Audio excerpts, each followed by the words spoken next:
So, Lone Rider here, and I wanted to talk about this bike. This is a fat bike, so-called. What a fat bike is essentially is it's a mountain bike that's designed around the idea of having extremely large tires. The story is that these started out up north in the regions where there's a lot of snow, places like Alaska, places like that, and that they were basically a way for people to ride in places where you normally couldn't ride, even with a normal mountain bike, because the tires would sink in and get stuck. They've then found popularity beyond that. They're still used in the snow, but they're also just used for other things. People like the idea of having, wider tires and so on and so forth. So these have become somewhat popular among some people. There's a lot of people like myself who thought that basically, unless you lived in Alaska, that this was essentially a gimmick, a way to sell snow to Eskimos, as it were, or a bike to people who already had too many bikes. If you think about it, if you have a road bike or two, a mountain bike, maybe a dual suspension mountain bike as well, a track bike, a single speed. In other words, if you've got 5 or 6 or 7 bikes, what can they offer you to make you buy another one? And we've seen this in other areas of the bike industry where they'll basically invent a whole new category just to have something to market. The big one that I remember was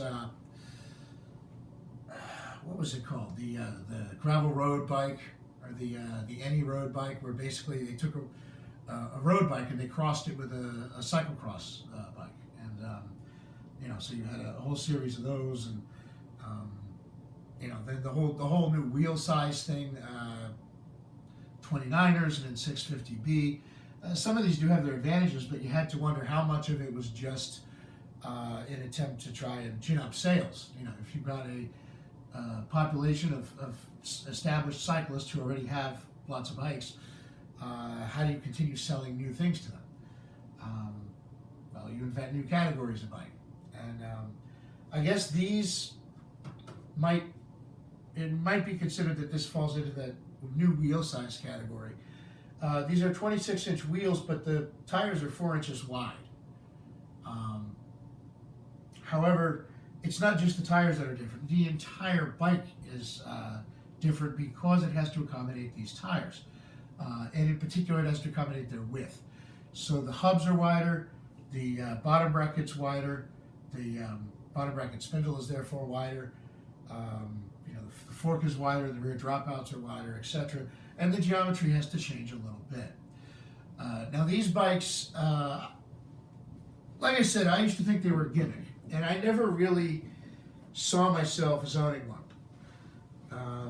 But I had an opportunity to do so, and I figured I'd give it a try. I was looking around at some inexpensive versions, and unfortunately, inexpensive versions is relative when you're talking about a fat bike. They, like anything else where they're not the norm, like any new thing that's new and still kind of developing,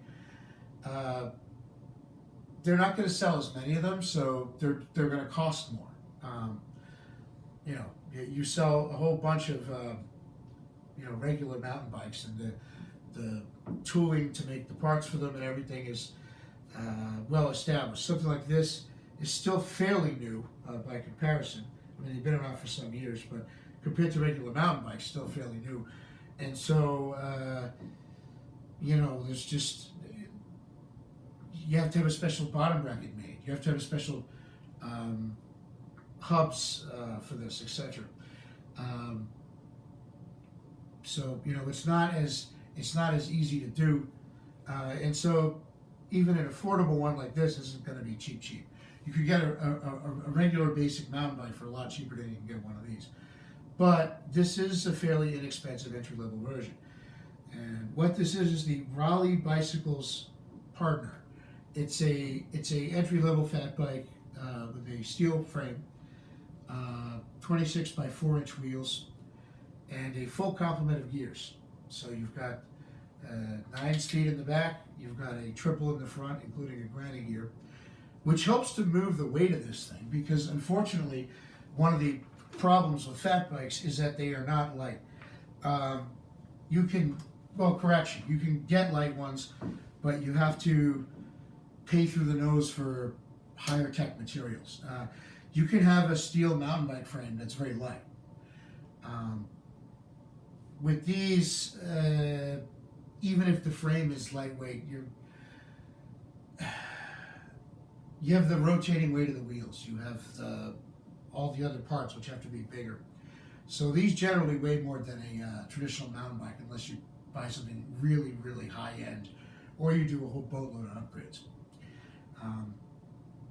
But that said, it's got some advantages to it. So let's talk about the advantages to this thing. There are a few. The first is that the tires do allow you to ride in places where you normally wouldn't be able to ride. They're low volume. I mean, they're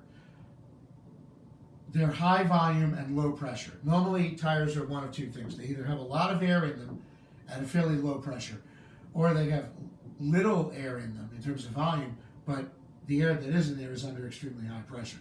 Both of these prevent the tire from squishing on the rim, puncturing the inner tube, and giving you what's called a pinch flat or snake bite. Road bikes, typically, 700 by 23 tires, very skinny.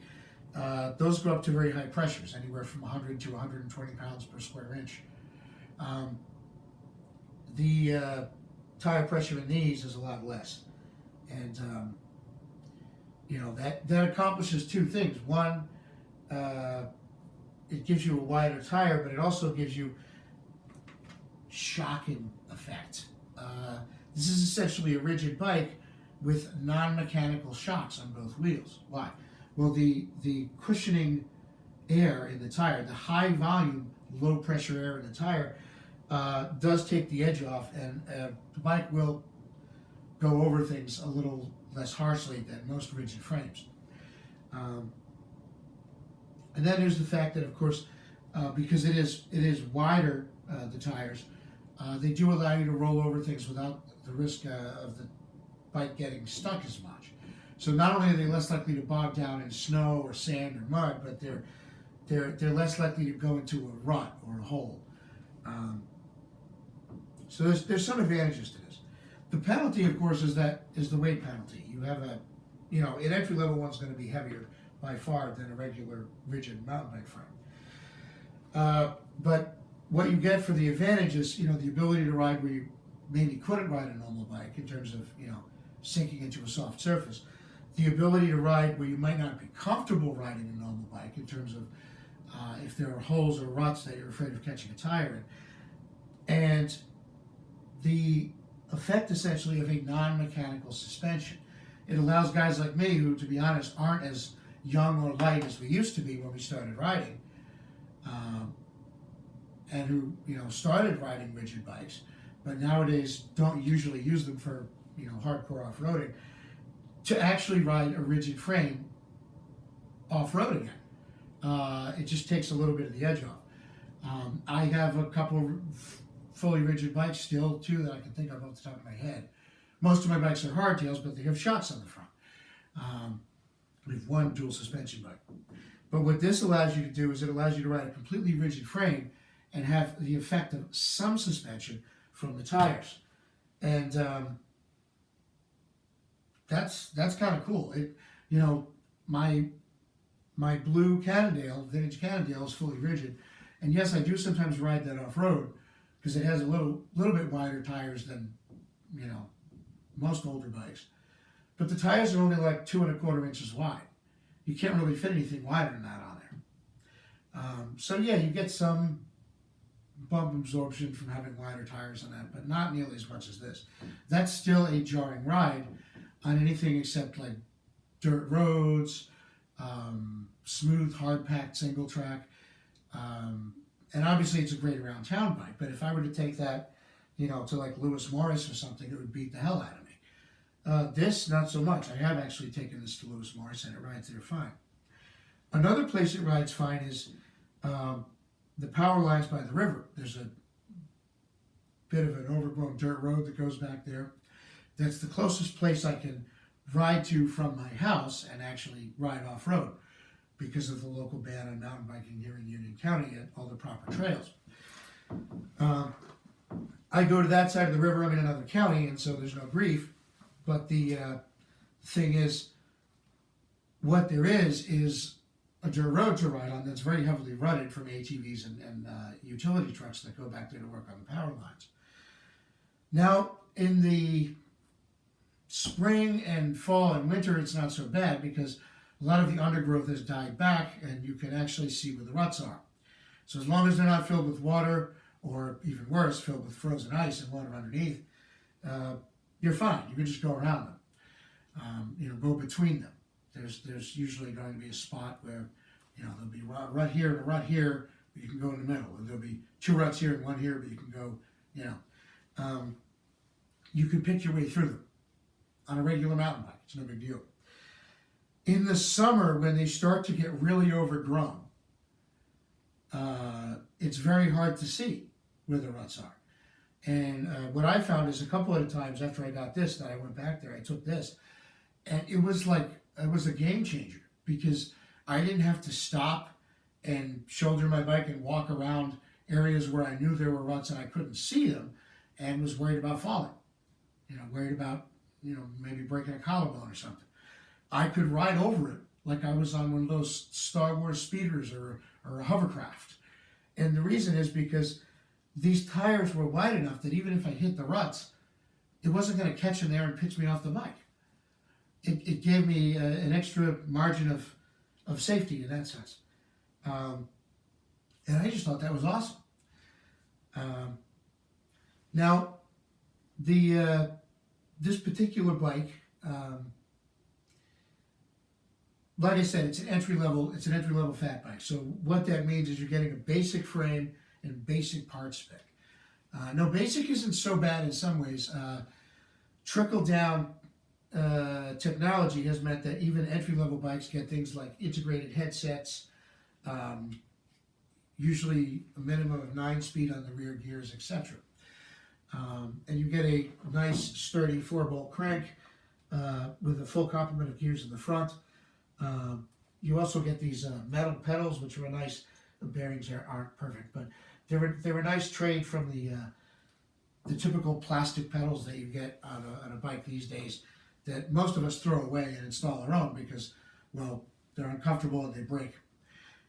Also a nice touch is these are very thin. Their low profile design really helps to prevent pedal strike. That said, they don't spin the smoothest, so yeah, I could totally see somebody wanting to either, upgrade or replace them, but be that as it may. You've got Tektro mechanical disc brakes. You've got probably some kind of house brand rims and hubs. I'm not really Prospect 80. I've never heard of that. The only real downside on this bike for me, there are two. Yes, it's heavier. Yes, it's, really needs special parts. And heaven help you if you have a flat because it's going to take you forever to pump up one of these inner tubes. A lot of people do run these tubeless. I'm old school. I just can't make the jump. I know that would cut some of the rotating weight, but I'm just not a tubeless guy. Maybe if I rode this more. But there's only two real problems I have with this bike. One is the cable routing, and one is the hubs. You'll notice that this bike has bolt-on wheels, front and rear. That's something you normally only see on like department store bikes these days, outside of specialty bike types like a track bike or a BMX bike. Now, normally that would annoy the hell out of me, but honestly, I can't complain. With tires like this, if you keep them properly inflated, you're probably not going to get a flat anyway. So, I don't see that as being a daily problem. Maybe if you had to take the wheel off to fit it in your car, but beyond that, I don't see that as being a problem. And the bike's heavy enough that carrying a 15mm wrench or whatever in my seat bag isn't going to kill me. Whereas if I was riding an ultralight, mountain bike or single speed, yeah, I wouldn't want to have to carry anything extra like that. But bike's heavy enough, it doesn't make a difference.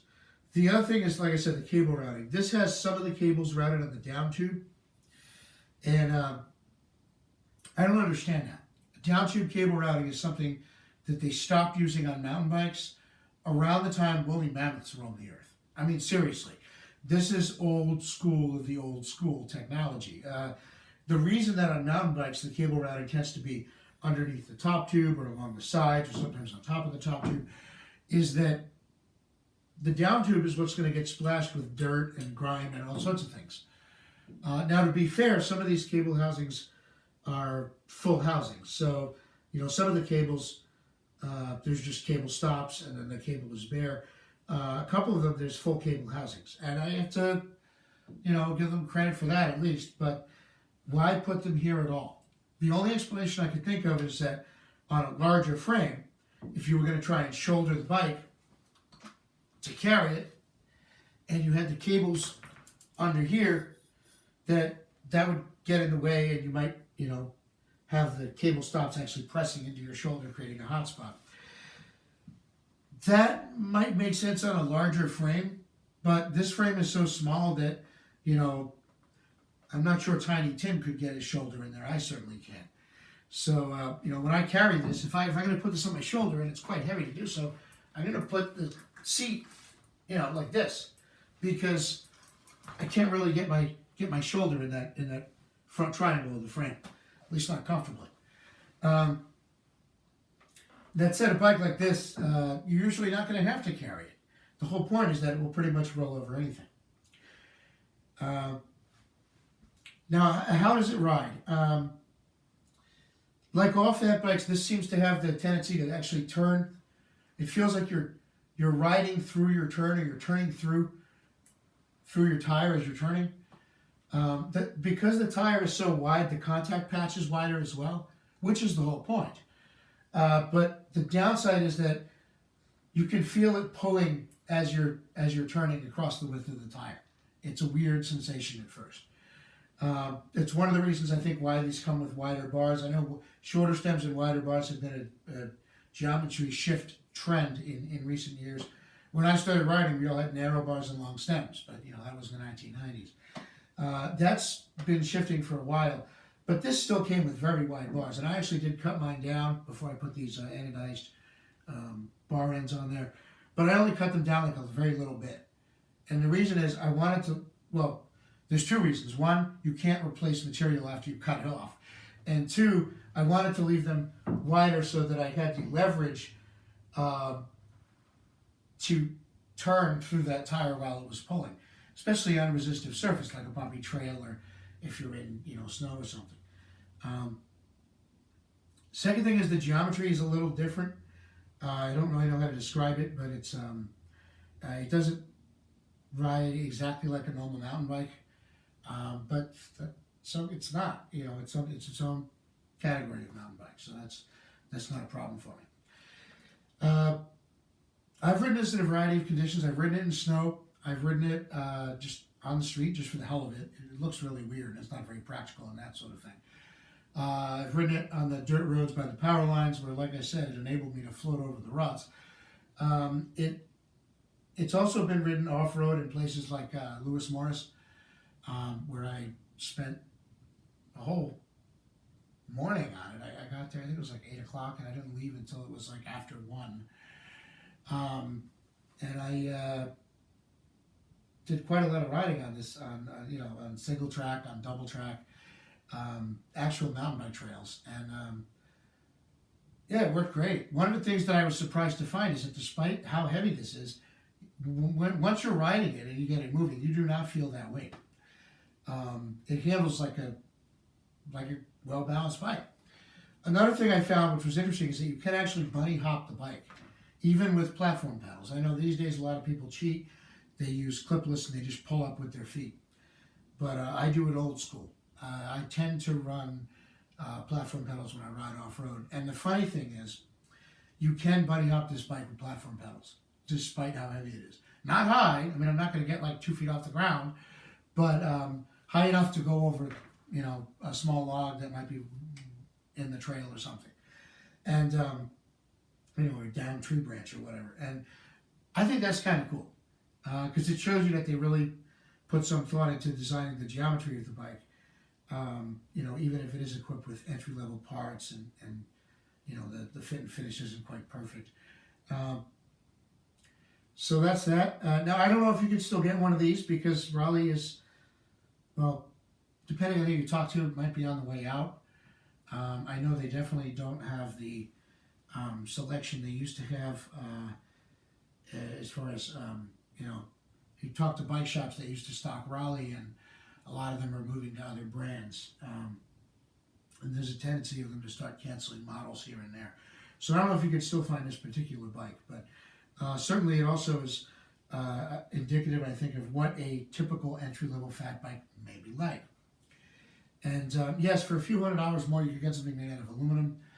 It might not be that much lighter, but you could have I've seen really good quality steel bikes that are way lighter than basic aluminum frames. And, while aluminum generally is lighter than steel, it's really about the quality of the frame. Now, this is an entry-level frame, so a mid-level aluminum frame might be better in terms of weight. But the main advantage, I think, in that case of an aluminum frame would be that it won't rust. If you're going to ride the bike in the winter, you have two choices. Spray the inside with frame protectant, like I did, or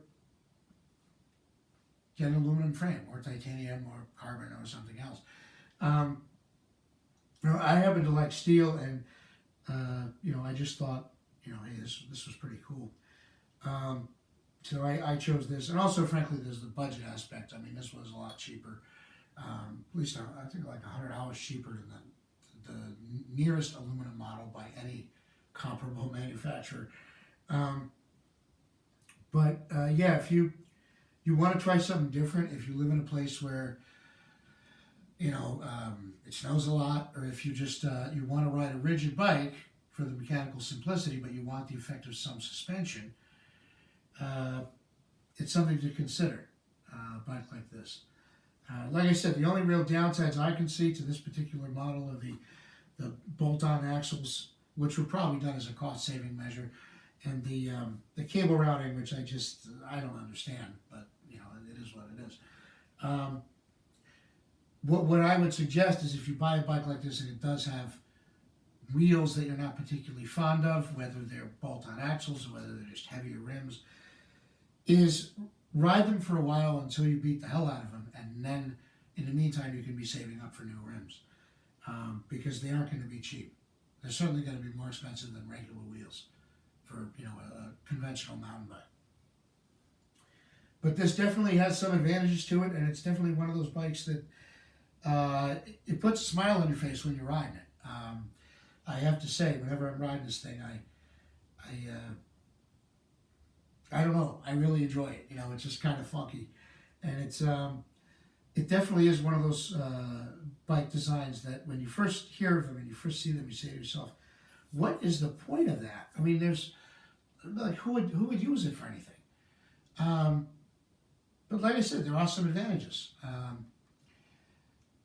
There's just, some downsides and some things you have to do differently. One of those things, by the way, is tire pressure. Because the tires are essentially not only your tires, but also your shocks, there's enough volume of air in these tires that it can cause your bike to bounce like a pogo stick if they're too highly inflated. Most people like myself grew up not wanting their tires to be too low because of pinch flats. The reality is with these, you have to use a lower pressure, generally speaking. If you don't, the first rock or root that you hit, the bike's actually going to bounce up in the air. It would be like riding with a front suspension fork and you didn't dial in the rebound. So, you have to adjust your tire pressure, not only to give you the appropriate amount of traction, but to avoid, being bounced off your bike like it's a pogo stick.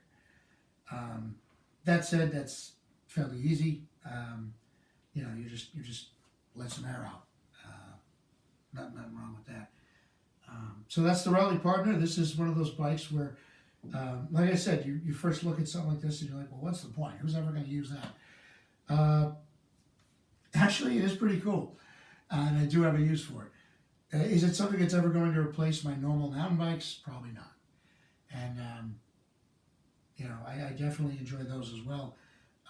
But it is something that um, you know it made me think about fat bikes in a whole new light beyond just totally over the top. Like, oh, it's like the monster truck version of a mountain bike. No, it has some practical things about it, right? And one of the things I think that's really cool, like I said before, is that it allows you the effect of suspension in terms of taking the edge off bumps with no mechanical suspension. So it allows people like me who grew up riding rigid frames to ride a fully rigid frame without taking the punishment that you would get from a normal fully rigid frame. Because you still have shocks, they're just not mechanical shocks, they're essentially the effect of the tire volume. So there you go, that's the Raleigh Pardner fat bike, and that's my take on this thing. I was actually going to be out riding it today, and I figured I'd stop along a trail somewhere to do the review, but the problem is when I woke up it was pouring, like really pouring, like monsoon. So yeah, that's off-roading today is out, unfortunately. Maybe I'll get to ride it tomorrow, but anyway, it is what it is. Lone Rider out.